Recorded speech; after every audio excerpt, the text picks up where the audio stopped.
This is John Cola with GrowingYourGreens.com. I have another exciting episode for you, and this is one I've been looking forward to for a long time. So I'm here at the very site where about a year ago I filmed a video entitled Amazing Permaculture Garden. And for those of you guys that haven't seen it, be sure to check my past videos, or actually I'll put a link right below this video so you can check out this amazing place. I'm here a year later, and now I'm really interested in learning, about some of the secrets and specifics on how they're growing the food here. And one of the main reasons is right here I'm sitting on top of the wood chips. And actually these are some cedar wood chips because it smells pretty nice. Kind of like that rabbit cage that I used to have when I was a kid.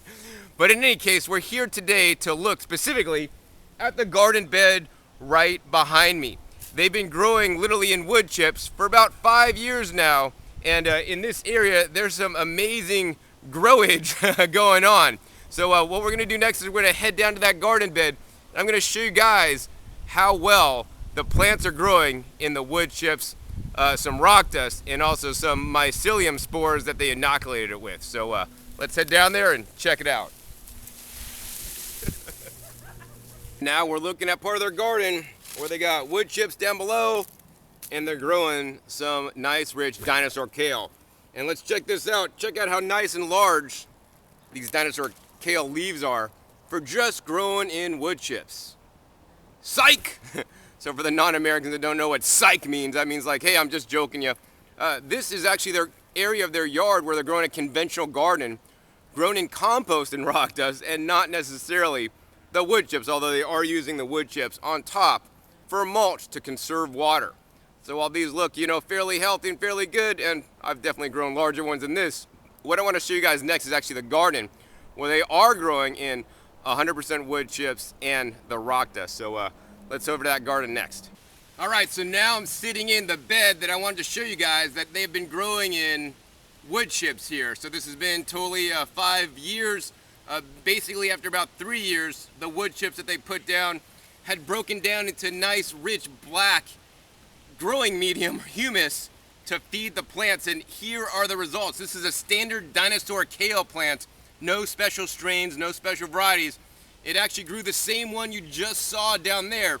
These were planted at the same time, but with proper soil nutrition, like the wood chips and the rock dust provides, you're gonna get amazing growth. And what does amazing growth mean to you? It means more food for you in a smaller amount of space. So I always encourage you guys to build your soil, but let's check out this dinosaur kale leaf.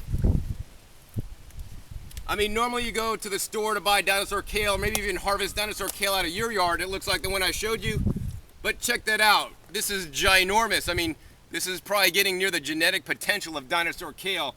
These are nice and large and rich. And the gardeners attribute this to specifically the wood chips because this was basically unimproved clay soil when they moved in. But with massive wood chips, this is what you get.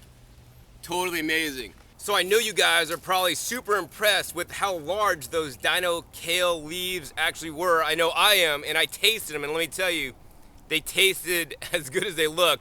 So large, so amazing, and they taste excellent. Some of the best dino kale that I've actually ever tasted, including maybe even possibly better than my garden. So how do they get these amazing results? Well, the answer is very simple, and it's a free resource that may also be available to you as well. And that's behind me. You can see that huge pile of wood chips. Over the past 5 years, they've got a total of 214 dump truck loads full of wood chips.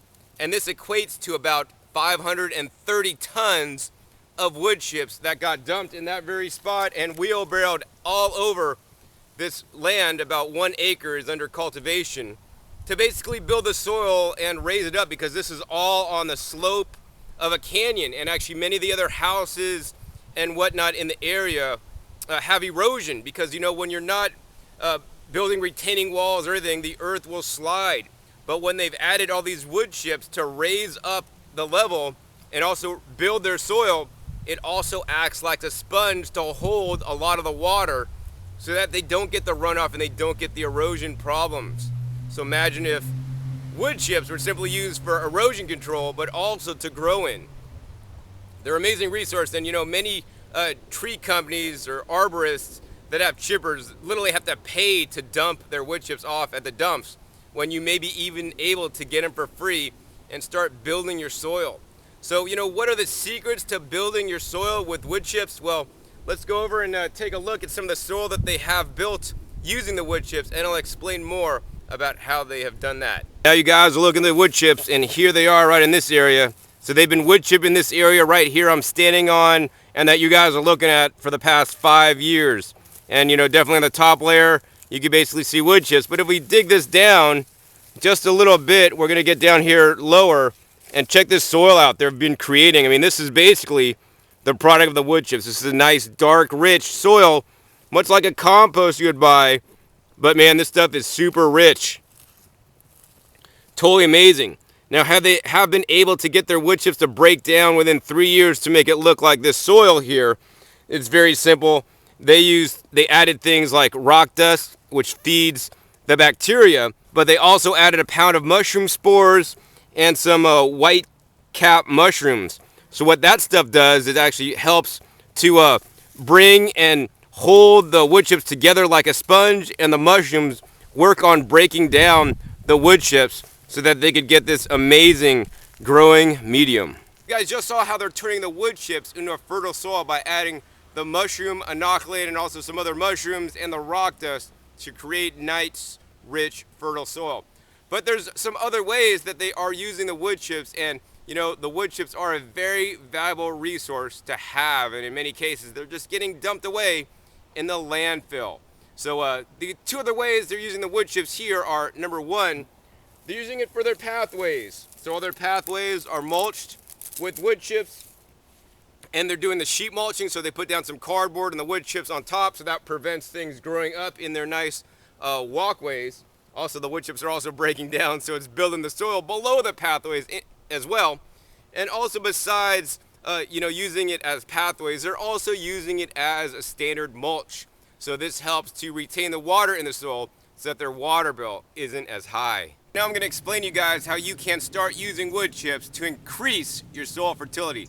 Number one is source your wood chips. Start getting wood chips dumped on your property. Now, many residential areas, you may not be able to get wood chips dumped in your property, and they may not even be able to be stored or seen from your front yard, depending on your locale, because it can look kind of, I don't know, funky for most people. But you can definitely do it in your backyard. I definitely recommend this style technique if you have half acre, 1 acre or more. If you're on a small residential lot, you might want to work with some wood chips in the back and build a pile of wood chips and help it break down, and then take that and distribute it to where you're going to be using it to grow in. What's the easiest way you can start using wood chips today to start building your soil? Well, there's a few ways. Number one, if you just want to build your soil like they did here, they literally just started dumping wood chips on the top of their standard soil and adding some of the mushroom spores and the rock dust to it. So they literally just, covered up their dirt, like this little dirt patch here, with the wood chips. And as they got more, they kept piling it up and piling it up. And over about 3 years, yes, it takes that long, 3 years, finally the wood chips that they added 3 years ago started breaking down and turned into that nice, rich soil you saw. Now, if you do want to start planting before the 3 years is up, what you want to do is actually you want to take the wood chips that you've now piled up on top of the soil here, and you're going to dig a little hole down to the soil that you had existing. It's very important not to mix the wood chips in with your soil. If you start tilling this in, the wood chips will basically start sucking the nitrogen from the soil to balance them. But if you're piling them on top, you're not going to have that problem. So if you do want to plant, you're going to basically make a little mound here, and you're going to dig out the dirt from down below. Once again, you're not mixing the wood chips in with the soil. You're going to take your start, and we have a magenta spring lamb's quarter start here, and we're just going to go ahead and plant that in that little hole there, and then pile some of the soil on top. And then basically what we're going to do now is we're going to add the wood chips as a mulch around the plant. But once again, don't mix the wood chips in with the soil. So this is an easy way you can plant. If you don't want to plant, it'd be easier just to pile on the wood chips for about 3 years, and if done properly, you'll have some black soil like they did there. The last thing we're going to get to do today is talk to Gabrielle, one of the stewards of the property here that has basically made this all happen with her husband Thomas and the community. So let's go head up to the wood chip pile where it all started and talk with Gabrielle. Now we're here with Gabrielle, one of the stewards of this permaculture Grace garden, and we're just going to ask her a few questions about how she made this amazing garden. I mean, you guys just saw how big her kale was. Even I'm not growing kale that big yet, but I will one day. I have to catch up here. But nonetheless, it's amazing just what she's done with literally that free resource of wood chips, which you could see this huge pile behind us. Also some rock dust, which I'm a big advocate of, and also the mycelium or some of the mushrooms. So Gabrielle, why don't you tell us, why you decided to use the wood chips and do this to make this happen instead of going the standard compost route that many gardeners out there do? Well, Oregon, where we live, has 3 months of drought every summer. And if we're going to have a crop, we have to water. Wood chips, initially I saw them simply as a mulch to keep the soil covered so we would retain the water.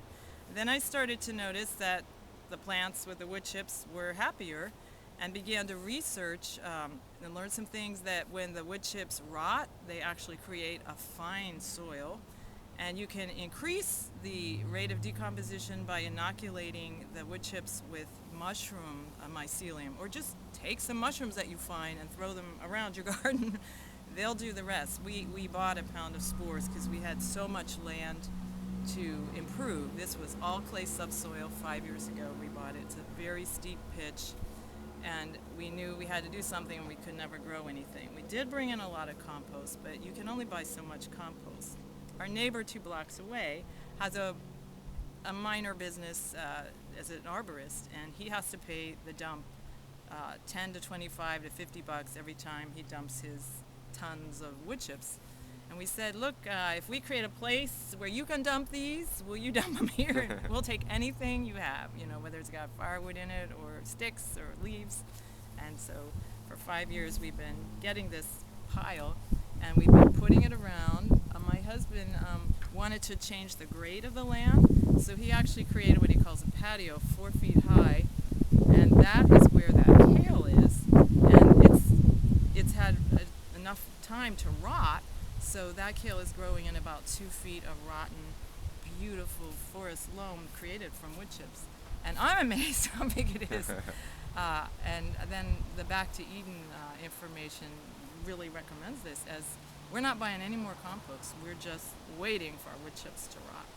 Wow. Yeah. So tell me more about the rock dust, because that's one of the ingredients to what you use to adding to your wood chips. And also, you were telling me about the apple tree that we're sitting actually right almost under, and how this is doing so much better and yielding so much more crop once you started putting the rock dust and working with the wood chips. Yes. The only fruit-bearing thing on this whole 3 acres is this 100-year-old apple tree in terrible condition, and wormy, maggoty apples every year. And some years no apples at all because it's not been well cared for. We didn't really focus on it, but I believe that I should get my minerals from plants and not from a pill. So I've always put rock dust or a product called azomite, which is a volcanic form of trace minerals, every time I garden. Just a little sprinkle every year. And the apple trees benefited from that. We cleared the tangle away. It's got a nice little bed of wood chips on it. And I've noticed every year, particularly this year, that the apples are better. Almost no worms or maggots at all. We never spray it. We can't. It's too big. And beautiful, tasty. So I think the tree is thanking us, and it's performing even in its old age in a much better way. Minerals are important. I couldn't believe you could grow a plant in rotten chips, so I felt like I had to add something. So what I added was the minerals, and to me that's the perfect soil. Wow. So I just have one last question for Gabrielle. Gabrielle, do you have any last departing tips for my viewers out there and how they could have a nice luscious garden like this? And Well, ask your garden to help you and learn to listen to what it's showing you. The world of nature is a lot smarter than us gardeners in what it needs, and they will help. They will help. I absolutely agree. I mean, so many times we want to love our plants by giving it too much water, not enough water, and many people basically on purposely kill their plants by trying to overlove it. But if we listen to their needs and, respect that and give them what they need, then they're going to grow healthy and yield lots of food for you guys to eat. So hopefully you enjoyed this episode, learning more about the power of wood chips and how they can increase your fertility, your tillage, and how you could have amazing dinosaur kale like you saw here. Once again, my name is John Kohler with growingyourgreens.com. We'll see you next time, and remember, keep on growing.